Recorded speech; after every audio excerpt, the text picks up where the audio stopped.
ಸ್ನೇಹಿತರೆ ನಮಸ್ಕಾರ. ಇದೀಗ ತಾನೇ ಬಂದಿರುವ ಮುಖ್ಯವಾದ ಮಾಹಿತಿ.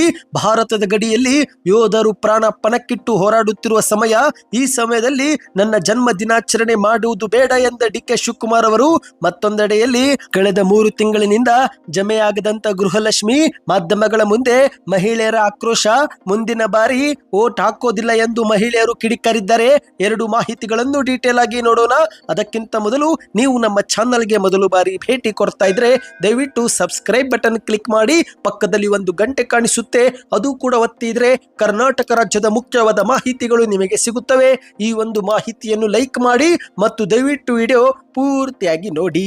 ಹೌದು ಸ್ನೇಹಿತರೆ, ಈ ಒಂದು ಹಿಂದೆ ಏಪ್ರಿಲ್ 22ರಂದು ಜಮ್ಮು ಕಾಶ್ಮೀರದ ಪಹಲ್ಗಾಮ್ನಲ್ಲಿ ಭಯೋತ್ಪಾದನಾ ದಾಳಿಯಲ್ಲಿ ಭಾರತದ 26 ಪ್ರವಾಸಿಗರು ಕೊಲ್ಲಲ್ಪಟ್ಟಿದ್ದು, ಇದರ ನಡುವೆ ಭಾರತವು ಕೂಡ ಪ್ರತೀಕಾರವಾಗಿ ಆಪರೇಷನ್ ಸಿಂಧೂರು ನಡೆಸಿ ಪಾಕಿಸ್ತಾನವನ್ನೇ ಗಡಗಡನೆ ನಡುಗುವಂತೆ ಮಾಡಿದೆ. ಭಾರತದ ಗಡಿಯಲ್ಲಿ ಭಾರತದ ಸೈನಿಕರು ಪ್ರಾಣವನ್ನೇ ಪಣಕ್ಕಿಟ್ಟು ಹೋರಾಡುತ್ತಿದ್ದು, ಇದೇ ನಡುವೆ ಡಿ.ಕೆ. ಶಿವಕುಮಾರ್ ಅವರು ಕೂಡ ಈ ಸಮಯದಲ್ಲಿ ತಮ್ಮ ಹುಟ್ಟು ಹಬ್ಬವನ್ನ ಆಚರಣೆ ಮಾಡದಂತೆ ಮನವಿ ಮಾಡಿದ್ದಾರೆ. ಹೌದು, ಭಾರತ ಪಾಕಿಸ್ತಾನ ಗಡಿಯಲ್ಲಿ ಉದ್ವಿಗ್ನತೆಯ ವಾತಾವರಣ ಇರುವ ಹಿನ್ನೆಲೆಯಲ್ಲಿ ಡಿ.ಕೆ. ಶಿವಕುಮಾರ್ ಅವರು ತಮ್ಮ ಜನ್ಮ ದಿನವನ್ನು ಆಚರಿಸದಂತೆ ಮನವಿ ಮಾಡಿದ್ದಾರೆ. ಮೇ 15ರಂದು ತಮ್ಮ ಹುಟ್ಟು ಹಬ್ಬವಿದ್ರೂ ಈ ಸಂದರ್ಭದಲ್ಲಿ ಯಾವುದೇ ಆಚರಣೆ ಮಾಡದಂತೆ ಪಕ್ಷದ ಕಾರ್ಯಕರ್ತರಿಗೆ ಮತ್ತು ಅಭಿಮಾನಿಗಳಿಗೆ ಸಾಮಾಜಿಕ ಜಾಲತಾಣ ಟ್ವಿಟರ್ ಮೂಲಕ ಟ್ವೀಟ್ ಮಾಡಿ ವಿನಂತಿಸಿದ್ದಾರೆ. ಹೌದು, ಭಯೋತ್ಪಾದನೆ ವಿರುದ್ಧ ನಮ್ಮ ಯೋಧರು ಪ್ರಾಣ ಪಣಕ್ಕಿಟ್ಟು ಹೋರಾಡುತ್ತಿರುವ ಸಂದರ್ಭವಿದು. ಹೀಗಾಗಿ ಮೇ 15ರಂದು ಯಾರೂ ಕೂಡ ನನ್ನ ಜನ್ಮದಿನವನ್ನು ಆಚರಣೆ ಮಾಡುವುದು ಬೇಡವೆಂದು ನಾನು ವಿನಂತಿ ಮಾಡುತ್ತೇನೆ ಎಂದು ಬರೆದುಕೊಂಡಿದ್ದಾರೆ. ನಿಮ್ಮ ಆಶೀರ್ವಾದ ಸದಾ ಹೀಗೆ ಇರಲಿ, ಅದುವೇ ನನಗೆ ಶ್ರೀರಕ್ಷೆ ಎಂದು ಉಪಮುಖ್ಯಮಂತ್ರಿ ಡಿ.ಕೆ. ಶಿವಕುಮಾರ್ ಅವರು ಸಾಮಾಜಿಕ ಜಾಲತಾಣ ಎಕ್ಸ್ ನಲ್ಲಿ ಬರೆದುಕೊಂಡಿದ್ದಾರೆ. ಇನ್ನು ಇದೀಗ 2ನೇ ಮುಖ್ಯವಾದ ಮಾಹಿತಿಗೆ ಹೋಗೋಣ ಸ್ನೇಹಿತರೆ. ಕಳೆದ 3 ತಿಂಗಳಿನಿಂದ ಗೃಹಲಕ್ಷ್ಮಿ ಯೋಜನೆ ಹಣ ಜಮೆ ಆಗದಿರುವುದಕ್ಕೆ ಮಾಧ್ಯಮಗಳ ಮುಂದೆ ಮಹಿಳೆಯರು ಮುಂದಿನ ಬಾರಿ ವೋಟ್ ಹಾಕೋದಿಲ್ಲ ಎಂದು ಆಕ್ರೋಶ ವ್ಯಕ್ತಪಡಿಸಿದ್ದಾರೆ. ಹೌದು, ಕರ್ನಾಟಕ ಸರ್ಕಾರದ ಗ್ಯಾರಂಟಿ ಯೋಜನೆಗಳಲ್ಲಿ ಒಂದಾಗಿರುವ ಗೃಹಲಕ್ಷ್ಮಿ ಯೋಜನೆ ಹಣವು ಕಳೆದ 3 ತಿಂಗಳಿನಿಂದ ಫಲಾನುಭವಿಗಳ ಖಾತೆಗೆ ಬಂದಿಲ್ಲ.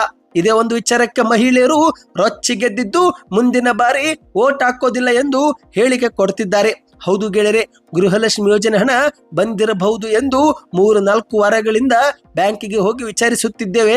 ಆದರೆ ಹಣ ಮಾತ್ರ ಜಮೆ ಆಗುತ್ತಿಲ್ಲ, ಮೊಬೈಲ್ಗೆ ಮೆಸೇಜು ಕೂಡ ಬಂದಿಲ್ಲ ಎಂದು ಫಲಾನುಭವಿಗಳು ಕಿಡಿಕಾರಿದ್ದಾರೆ. ಹೌದು ಸ್ನೇಹಿತರೆ, ಈ ಒಂದು ಹಿಂದೆ ಪ್ರತಿ ತಿಂಗಳು ಮನೆ ಯಜಮಾನಿಯರಿಗೆ ಸ್ವಲ್ಪ ತಡವಾದರೂ ಪ್ರತಿ ತಿಂಗಳು 2,000 ರೂಪಾಯಿ ನೇರವಾಗಿ ಕ್ರೆಡಿಟ್ ಆಗ್ತಾ ಇತ್ತು. ಆದರೆ ಇತ್ತೀಚಿನ ದಿನಗಳಲ್ಲಿ ಗೃಹಲಕ್ಷ್ಮಿ ಯೋಜನೆ ಹಣ ಜಮೆ ಆಗುತ್ತಿಲ್ಲ. ಇನ್ನು ಈ ಒಂದು ಹಿಂದೆ ಸಚಿವೆ ಲಕ್ಷ್ಮಿ ಹೆಬ್ಬಾಳ್ಕರ್ ಅವರಿಗೆ ಆಕ್ಸಿಡೆಂಟ್ ಆಗಿ ಆಸ್ಪತ್ರೆಯಲ್ಲಿದ್ದರಿಂದ ಸ್ವಲ್ಪ ಇಲಾಖೆ ಕೆಲಸವೂ ಕೂಡ ಹಿಂದೆ ಉಳಿದಿತ್ತು ಎಂದು ನೆಪ ಹೇಳಿದ್ದಾರೆ. ಆದರೆ ಸ್ನೇಹಿತರೆ, ಈಗ ಎಲ್ಲವೂ ಕೂಡ ಸರಿಯಾಗಿದ್ರೂ ಕೂಡ ಫಲಾನುಭವಿಗಳ ಖಾತೆಗೆ ಹಣ ಬರುತ್ತಿಲ್ಲ. ಒಂದು ಕಡೆಯಲ್ಲಿ ಸಚಿವೆ ಲಕ್ಷ್ಮಿ ಹೆಬ್ಬಾಳ್ಕರ್ ಅವರು ಇದೇ ತಿಂಗಳು ಅಂದ್ರೆ ಮೇ ತಿಂಗಳು ಮುಗಿಯುವುದರೊಳಗೆ 3 ಕಂತುಗಳನ್ನ ಜಮೆ ಮಾಡುತ್ತೇವೆ ಎಂದು ಭರವಸೆ ಕೊಡುತ್ತಿದ್ದಾರೆ. ಆದರೆ ಇದೀಗ ಮೇ 15 ಮುಗಿದ್ರು ಕೂಡ ಅಂದ್ರೆ ಸರಿಸುಮಾರು 2 ವಾರ ಮೇ ತಿಂಗಳು ಮುಗಿದ್ರು ಕೂಡ ಗೃಹಲಕ್ಷ್ಮಿಯರಿಗೆ ಹಣ ಜಮೆ ಆಗುತ್ತಿಲ್ಲ. ಇದೇ ವಿಚಾರಕ್ಕೆ ಮಹಿಳೆಯರು ರೊಚ್ಚಿಗೆದ್ದಿದ್ದು, ಹೀಗೇನೆ ಮಾಡಿದ್ರೆ ಮುಂದಿನ ಬಾರಿ ವೋಟ್ ಹಾಕೋದಿಲ್ಲ ಎಂದು ಎಚ್ಚರಿಕೆ ಕೊಟ್ಟಿದ್ದಾರೆ.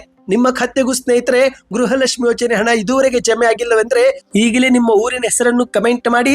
ಇನ್ನು ಮಾಧ್ಯಮಗಳ ವರದಿಯ ಪ್ರಕಾರ ಇದೇ ಒಂದು ತಿಂಗಳ ಮುಗಿಯುವುದರೊಳಗೆ 3 ಕಂತು ಜಮೆ ಮಾಡಲಾಗುತ್ತಂತೆ. ಸ್ವತಃ ಸಚಿವೆ ಲಕ್ಷ್ಮಿ ಹೆಬ್ಬಾಳ್ಕರ್ ಅವರು ಮತ್ತು ಮುಖ್ಯಮಂತ್ರಿ ಸಿದ್ದರಾಮಯ್ಯನವರು ಈ ಬಗ್ಗೆ ಭರವಸೆಯೂ ಕೂಡ ಕೊಟ್ಟಿದ್ದಾರೆ. ಹಾಗಾಗಿ ಫಲಾನುಭವಿಗಳು ತಾಳ್ಮೆಯಿಂದ ಕಾಯಬೇಕು ಎಂದು ಲಕ್ಷ್ಮಿ ಹೆಬ್ಬಾಳ್ಕರ್ ಅವರು ಕೂಡ ಮನವಿ ಮಾಡಿಕೊಂಡಿದ್ದಾರೆ. ನೀವು ಕೂಡ ಗೃಹಲಕ್ಷ್ಮಿ ಯೋಜನೆ ಹಣ ಇದುವರೆಗೆ ಪಡೆದುಕೊಂಡಿಲ್ಲವೆಂದ್ರೆ ನಿಮ್ಮ ಅನಿಸಿಕೆಯನ್ನ ಕಮೆಂಟ್ ಮಾಡ್ತಾ, ಮಾಹಿತಿ ಇಷ್ಟವಾದರೆ ಲೈಕ್ ಮಾಡಿ. ಮುಂದಿನ ಮಾಹಿತಿ ಪಡಿಬೇಕಂದ್ರೆ ಈಗಲೇ ಚಾನಲ್ಗೆ ಸಬ್ಸ್ಕ್ರೈಬ್ ಮಾಡಿ.